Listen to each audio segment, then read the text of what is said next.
समजा जे वारस वाहन होते त्यांचा लिलाव झालेला आहे, किती वाहन आहे आणि कशा पद्धतीने विल्हेवाट लावण्यात आली? नमस्कार, मी पोलीस निरीक्षक निर्मला परदेसी, पोलीस स्टेशन सिटी चौक येथे आहे. येथे बऱ्याच दिवसापासून वाहन होते, बेवारस वाहन लावलेले, जिथं हे नाही आहे, मालकी हक्क सिद्ध होत नाही.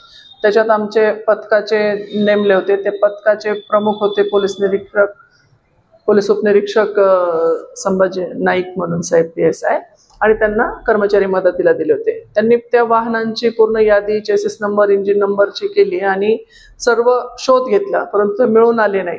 जे मिळून आले ते वाहन मूळ मालकांना शोधून परत दिले.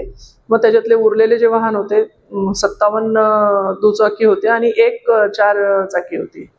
तर अशा वाहनांना मूळ मालक मिळून न आल्यामुळे कायदेशीर पूर्ण प्रक्रिया करून RTO आणि यांच्याकडून व्हॅल्युएशन काढून कायदेशीर प्रक्रिया पूर्ण करून त्याचा लिलाव प्रक्रिया पूर्ण केली आणि ते लिलावादरम्यान लिलाव केला गेला. त्याचे 3,80,000 रुपये आले. ते शासनाच्या याच्यामध्ये आम्ही जमा केलेले आहेत आणि शासनाला त्याचा फायदा झालेला आहे.